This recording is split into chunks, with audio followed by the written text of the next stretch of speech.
If you ever feel out of control around food, you're not alone, and you're in the right place to learn practical, no-nonsense information about why you binge and how to stop. Binge eating does not mean that something is wrong with you. It's a natural but primitive brain response that you can correct. If you're ready for change, sign up for the Brain Over Binge self-paced online course for less than $20 per month. And if you feel you need personalized support, we also offer one-on-one coaching and group coaching. To learn more, go to brainoverbinge.com/subscribe. And I hope you enjoy the show.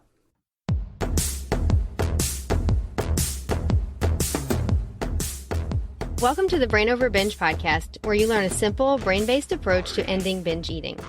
If you're a regular listener, you know that in the simple, brain-based approach that I share here, there are two recovery goals, really to help you stay focused on exactly what you need to do to end the binge eating habit.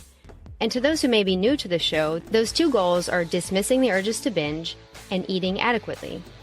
In my free ebook, which you can find in the show notes, I take you through learning how to dismiss the binge urges. I've also talked about dismissing urges and eating adequately in several episodes on the podcast. And when it comes to eating adequately, I feel like it's a big topic. And there's so many different opinions and there's so many different options out there about how to eat. And how you eat, I feel like, is very individual. There's no one set of guidelines that works for everyone, and your eating habits may end up very different from someone else's. It's all about deciding what's best for your unique body and lifestyle, and what's also best for your mental health as well. Today on the show, I have a wonderful guest to share her ideas and suggestions surrounding learning how to eat in a normal way. My guest is Jenn Hand, who's a food and body image coach. She's the creator of the Normal Eaters Club, and she's the founder of JennHand.com. She helps women transform their relationship with food, fall in love with their bodies, and, well, become one of those normal eaters. Welcome to the show, Jenn. Thanks for having me. I'm super excited to be here, and I love your podcast so much. Awesome. I'm so excited for everyone just to hear your take on learning how to eat in a normal way, because it's something that I feel like so many people have questions about. And before we dive into that, could you please tell the listeners just a little about your own personal history and why you do the work you do in the world? So my work that I'm doing now is really based on my own journey, and the inspiration came from my own struggle. So I battled my weight and body and food for many, many years and swung wildly between the extremes of binging and consuming thousands and thousands of calories to the other side of restricting and taking diet pills and trying to be really rigid and follow a diet. So my own battle over the years sort of began to swing less from the extremes and more towards a point of balance. And when I don't want to say reach that point of balance, because balance is sort of, a lifelong process, but I realized probably about 5 or 6 years ago that there must be other women in the world who struggle with this. And I started blogging, and it kind of just took off from there. And I think there are women who don't necessarily have a full-blown eating disorder, but who really struggle day to day with, what am I supposed to eat? I can't stop binging. It gets to the end of the day and I can't stop eating, and then want to diet and restrict. So that was really my inspiration to help other women who were struggling with what I had struggled with.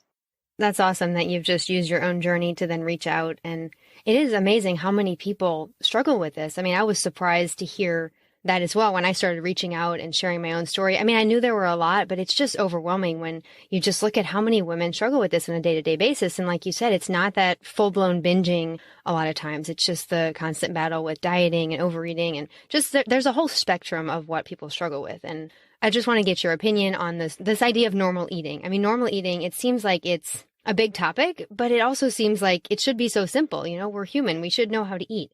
And I know there's not one single definition of normal eating, but could you kind of explain what you believe normal eating to be, like how you see it and how you teach it? Yeah, so I definitely have sort of a framework that I use, and I loved what you said in the beginning about there not being a specific guideline, a specific thing, rule, method that you follow. It really is so individual. And I think that for me is the biggest piece of normal eating. And, you're right. It's like, oh, shouldn't it be really simple? It's just food. It's just eating. And, we just create these meals. But in reality, there's so much more that goes into the food, the mental, emotional, spiritual sides of ourselves. And so for me, being normal, and normal is always in quotes, but being normal around food means that you let go of what society tells you, of what a book tells you, of what a program tells you, and learn how to listen to the wisdom in your body, your own body's messages and signals. And of course, hunger and fullness plays a role in that. And we also sometimes have cake when we're not hungry, So it's really finding that balance of you're not following a program, but you're not just saying, screw it, I'm going to have whatever I want. You find this delicate balance of eating when you're hungry, honoring your fullness, and also allowing food to bring you pleasure, having its sort of correct role in your life and not emotionally eating or using food as a default when life gets hard.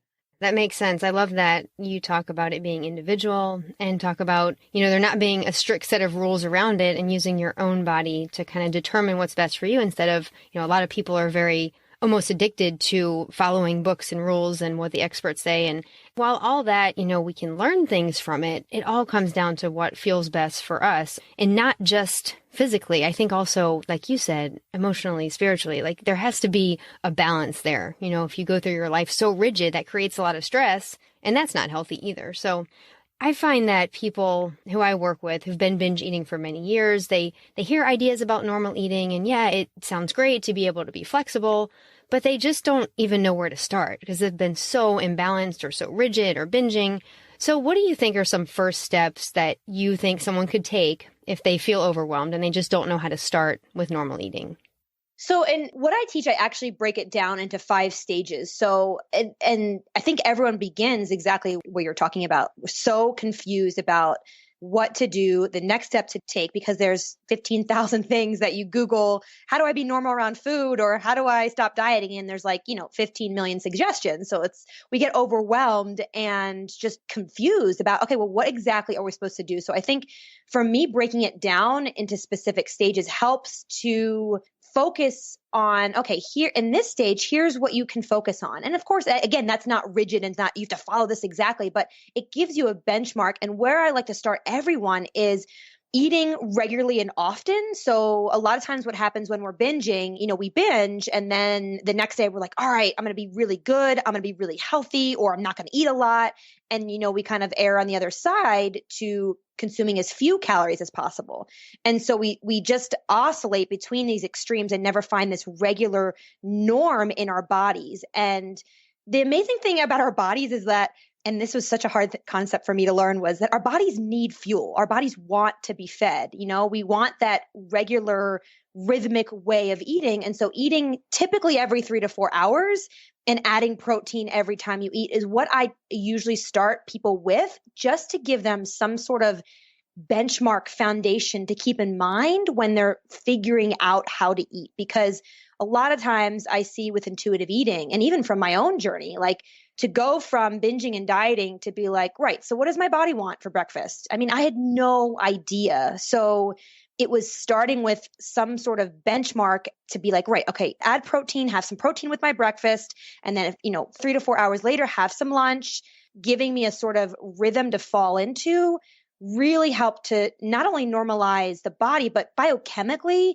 helps your blood sugar come back into balance and helps you feel more even. And for me, it's from that place, you balance your blood sugar, you balance your body a little bit more, and then you can get into the deeper stuff of hunger and fullness and what foods give you energy and how do they feel in your body and all of the things that we might not be aware of when we're either binging or dieting because we're so out of touch with our bodies. So that's where I really like to start people, just to give them some semblance of focus, because it's exactly what you're saying. It's like, okay, I binged. Now what? Now what do I do? And how do I start my day again to feel like I'm coming back into balance, or to find a balance if I've never felt that balance before? That's great advice, to eat regularly and often. I love that because, coming from binging and restricting, you can't just expect to jump right into intuitive eating. I mean, some people can do it, but most people's bodies are out of balance. So getting that rhythm, getting the blood sugars back, getting your body just used to processing food at regular intervals, I think it makes a lot of sense. I totally agree with you there. And today you hear a lot about fasting. I'm sure you do with your clients, like intermittent fasting. And, you should do that to bring your body back into balance. But I don't That's probably a whole nother topic, but I think that it's so much better to bring your body back into balance by feeding it regularly. Not sure if you want to talk about that any deeper here. My personal opinion on fasting is that for anyone who struggled with food, it can be a huge trigger. And it seems simple enough, like, right, I'll just have juice for 3 days or I'll just have water for a day. But I think what can often happen is it becomes an extreme. And when you go to one extreme, you kind of swing to the other extreme of binging. And it's funny. I remember doing, I mean, it's kind of a diet fast, but I remember my sister and I in college, we bought the Hollywood diet. It was like just a liquid you drank all day. And I was in that binge and restrict cycle. And I remember doing it to reset myself. And after a day, I was babysitting and I put the kids to bed and I just like tore through their pantry because it was just that knee jerk reaction to dieting, to not having food, to restricting. It was like, you tell someone you can't have food, it's like, I want the food. And that's how I was. So I really think fasting, especially for someone who's struggled with food or binging or dieting, it can be a huge trigger down that diety path again. Yeah, it's just reminding yourself that you need to reset yourself by eating, by giving yourself food, by getting your macronutrients, not by restricting it. And that's just not going to work. I don't think it's advisable for people who struggle with eating disorders. And, it's such a big topic. We can't get into all of that here. But I want to talk about getting in touch with your hunger and fullness.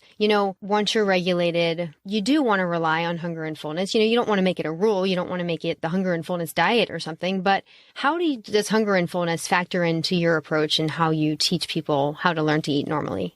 So I think hunger and fullness comes a little bit later simply because, well, sometimes people are in touch with hunger and not fullness. So a lot of the women I work with are like, yeah, I know when I'm hungry, but I can't discern when I'm full. So that's a great start in honoring that. If people really have no idea of when their body is actually hungry because of the cycle they've been in for so long, I'd say use the clock at first. Typically, and as a general rule of thumb, it's like after 4 hours, we usually want more fuel in our bodies. Our bodies have burned through what we've given it. And it's like, right, feed me again. That's a general rule of thumb. It could be 2 hours, it could be 5 hours, but as somewhere to start, 4 hours is like that end where you're like, my body's needing fuel again. But I always say hunger trumps the clock. If you feel hungry and you had breakfast and an hour later you realize, wow, that really wasn't a satisfying breakfast, I'm really hungry again, honor that. Absolutely. Fullness for me was the more challenging one because I think for me, fullness meant a binge full. Fullness meant like I'm so stuffed. I have to unbutton my jeans. I have to lay down. So to relearn how it felt in my body and really guessing a lot of times at first. So I think hunger and fullness a lot of times in the beginning is trial and error of, okay, I think that was full and let me stop there. And maybe you realize, yeah, no, 2 hours later, I'm actually really hungry and that didn't do it. Or 10 minutes after you're done dinner, you're like, nope, I'm still actually hungry. So I like to think of it as a process of trial and error and getting that feedback. So each time you practice that, you get better and better at hearing for the next time. So it really is, learning. It's like learning a language. If you're learning a different language, let's say Spanish, you don't master it in a week, 2 weeks, or even a few months. You really immerse yourself in it and practice it. And the more you practice it, the better you get. And all of a sudden, at some point in the journey, it doesn't become something you think about anymore. It just becomes this automatic response of, right, there's my body signaling my fullness or signaling my hunger. But in the beginning, especially for me, I guessed a lot of the times. I was like, I think that's full. I think I'm hungry. And then realizing, oh, nope, that wasn't it. Or, yep, that was it. And then kind of remembering that feeling for the next time. Yeah, I really can relate to that. And I always tell people it's better to err on the side of eating when you're hungry than to overthink it and not eat. If you think you're hungry, eat some food. I just like how you explain that and how you explain that it's a process and it's not something that you can expect to master on day one. And I think that coming from a rigid, restrictive mindset where things are kind of black and white, are you following the diet? Are you not? Hunger is more of a ebb and flow. It's more of a process, like you said. So just teaching people to be patient with the process, teaching people to view it in a self-caring way. And then eventually, like you said, you won't have to think about it anymore. It's just you get in the natural flow of things and listening to your body. Yeah, I think one of the most frustrating things on this path is that we want that instant gratification. Like, right, honor your hunger, honor your fullness. Let's get it by next Friday. But it's remembering the big picture of you can practice it. And I don't even know if it's a skill, but it's like a tuning in, learning how to hear it. And it can take some time. So cutting yourself some slack if you're like, I don't know if that was it. I think that was it, or I'm not hearing anything, because at first I didn't hear anything either.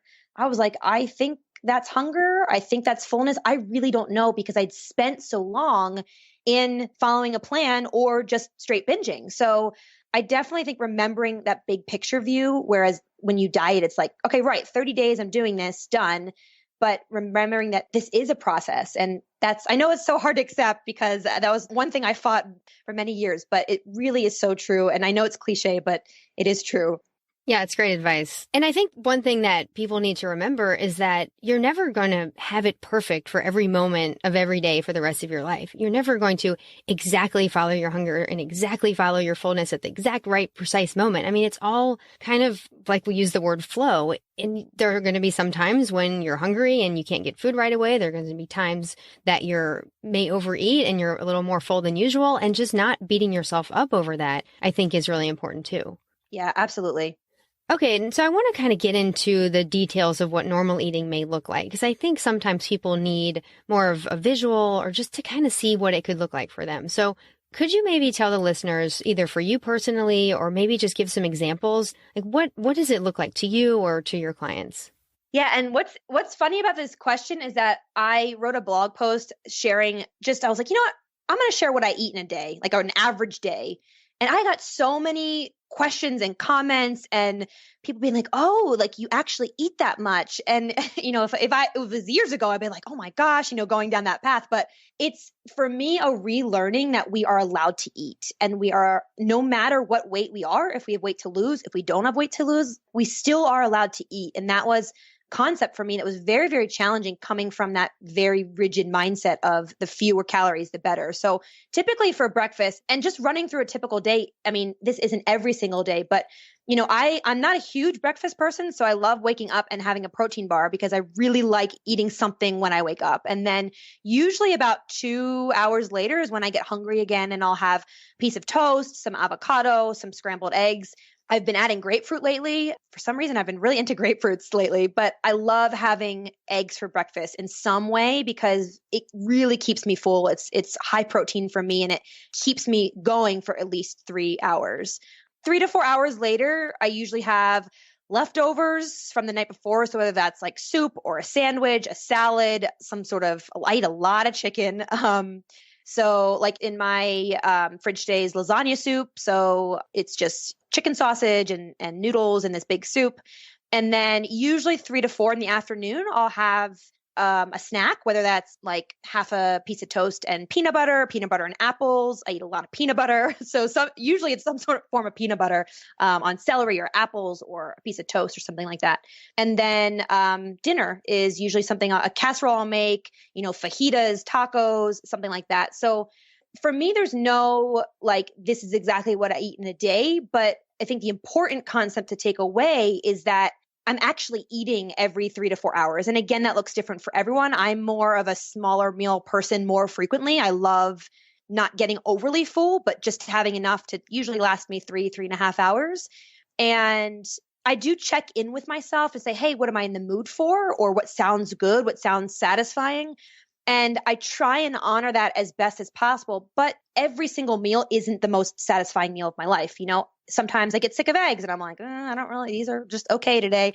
But I think it's trying to honor my hunger and fullness, and the satisfaction for me is so important, because if I'm eating things I really don't like, then I'll want things. I'll find myself wanting to graze or going to the pantry or looking around for some chocolates. So it's like satisfaction is so tied in to being satiated and not thinking about food until the next meal. I also eat chocolate every day, and I would never give that up.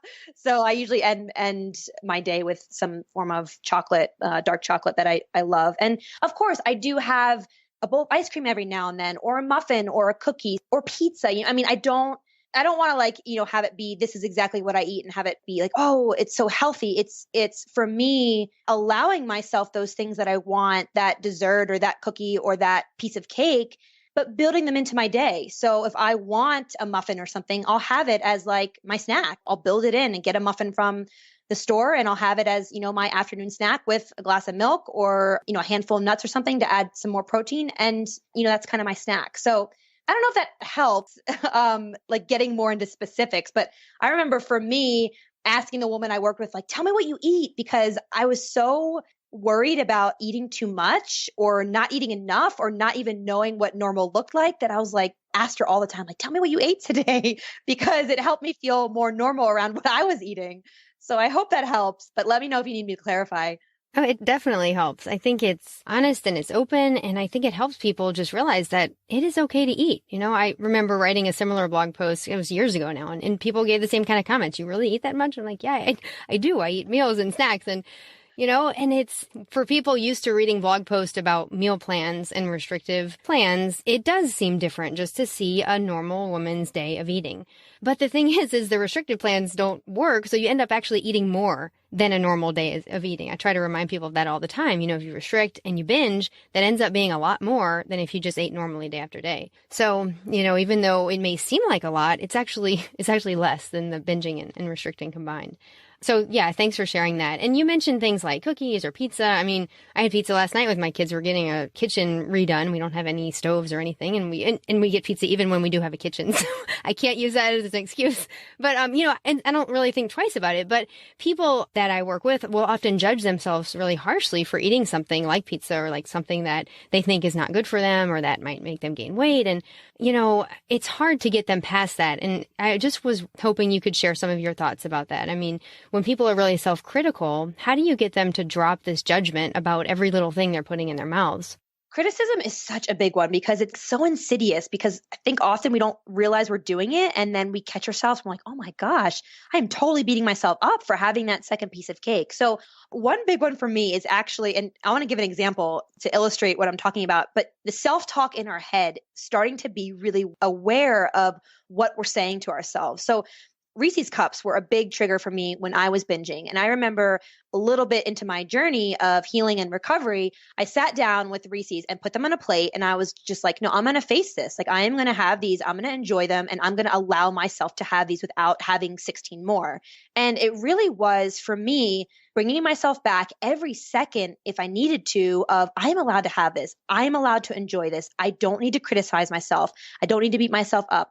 Just like that permission again and again and again to have these and enjoy them, because so much of it is the way we're talking to ourselves in our head. And if we can start to change the way we talk to ourselves, and the first step is really catching that, catching when we are being critical, when we are being judgmental, and then shifting it into an affirmation or some thought, some saying that redirects you to say, hey, wait a minute. I don't have to go down that path of criticism and judgment.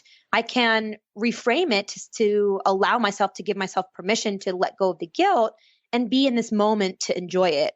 A lot of times, criticizing and beating ourselves up, we think that's the way we change. We think if we just like beat ourselves up more, hate our bodies more, that's the way we're going to motivate ourselves to change. And the reality is that never leads to any long-term change. And it's that the softness, the self-compassion, the kindness is what really opens us up to begin to create that behavioral change or the emotional change or the reaction we want to have instead of something that we're doing. And to me, if you think about a little kid, of course, there's a time for harshness and firm discipline. But if you think about a kid who's so upset and you lash out and you yell at them and you tell them to stop crying, it's like they kind of contract and close and don't want to share anything. But if you envelop them in a big hug and you're like, tell me what's wrong, what's going on, why are you so upset? That's when they open up. And it's seeing how we can use that on ourselves, treating ourselves with love, of being curious about what we're doing, of asking ourselves why we do what we do, instead of that harsh, critical, self-loathing place. It's like that's when we open up enough to let the answers come up so that we can then change them. Letting go of the guilt is so important, and just to treat yourself in a way that you're not always criticizing your every little move or every little thing that you eat. And people think if they let that go, then they're just going to let themselves go. But it's kind of the opposite. I find that once you do treat yourself in a more loving way, then you naturally want to make better choices. And when we talk about normal eating, I know that you and I both don't think it's just, eat whatever you want. Maybe you could talk about that a little as we end here. People get the wrong idea of kind of what it means to allow all foods. They think they're just going to be eating all junk all the time, but that's not the case. Could you maybe speak to that a little bit? Yeah, oftentimes that can be a knee-jerk reaction to dieting. Like if we've forbidden ourselves to have carbs for 3 months and at the end of the third month, it's like, all right, I'm going to go back to whatever I was doing. And we just go crazy with carbs. It's that knee-jerk reaction of not having carbs. So I like to think of it as when our bodies settle into a rhythm and we are taking care of ourselves and we are listening to what our body needs and wants, like our body's not going to want ice cream every single meal for the next 6 months. Like we might think in the beginning, but no, I really love ice cream. I really want ice cream. But I swear to you, if you experiment and you truly allow yourself to have ice cream every single meal, you are going to get sick of it after like either the first day or the second or third day. You're going to be like, yeah, I do not want ice cream because our bodies know. And so I think it's having the courage to get past that fear of, oh my gosh, I'm going to spiral out of control if I let myself have what I want, because our experience of letting ourselves have what we want is oftentimes a binge. If you can create a new experience around having what you want, including in that honoring your body and honoring your hunger and fullness and letting go of food rules and taking care of yourself, like that's all lumped in together to finding this norm around food. So for me, it really is the two extremes of I'm rigidly following a diet or screw it, I'm having what I want. It's neither of those. So it's finding this new way. Well, maybe you've had it in the past. Maybe you've had a space where you've felt normal around food, but it's not the diet. It's not the binge. It's this new experience, this new relationship we have that we're really creating and finding out and discovering instead of finding something in our past of like, right, when I was binging, that was eating what I want. So that's what I'm going to do. It's like, no, let's let go of that to create this new way of being around food that includes all these different concepts and all these different ideas. But it's like you forging that new relationship of how does it look for you? And I really do think sometimes, and again, I think little kids are such a good example of, they've had a piece of cake, maybe you give them a little tiny piece of another one and you're like, you know what, you've had enough, honey. And it's like, we can use that same thing with ourselves, having enough, that concept. Okay, it's not a restriction. It's a way to take care of ourselves.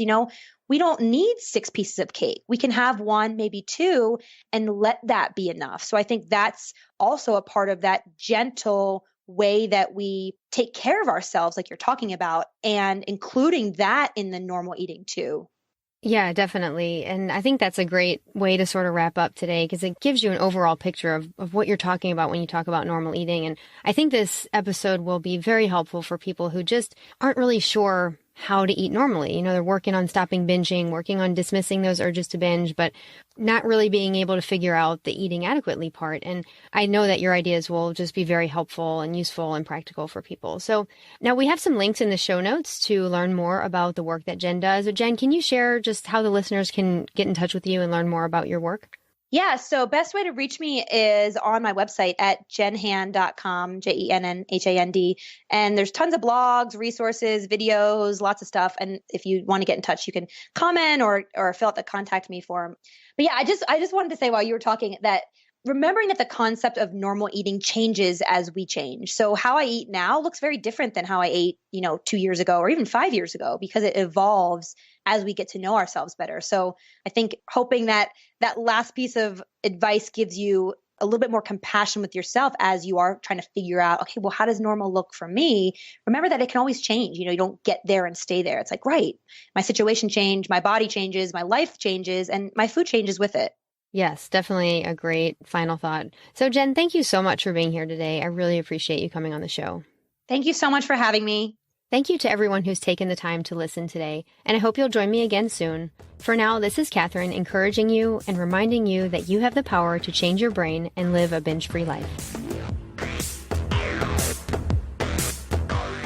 The Brain Over Binge podcast is produced and recorded by Brain Over Binge Recovery Coaching, LLC. All work is copyrighted by Brain Over Binge Recovery Coaching, LLC, and all rights are reserved. As a disclaimer, the hosts of the Brain Over Binge podcast are not professional counselors or licensed healthcare providers, and this podcast is not a substitute for medical advice or any form of professional therapy. Eating disorders can have serious health consequences, and you are strongly advised to seek medical attention for matters relating to your health.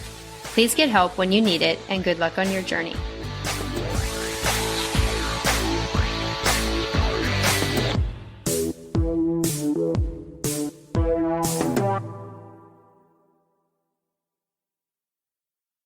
Need more help? You can find all of our current and upcoming options for support at brainoverbinge.com.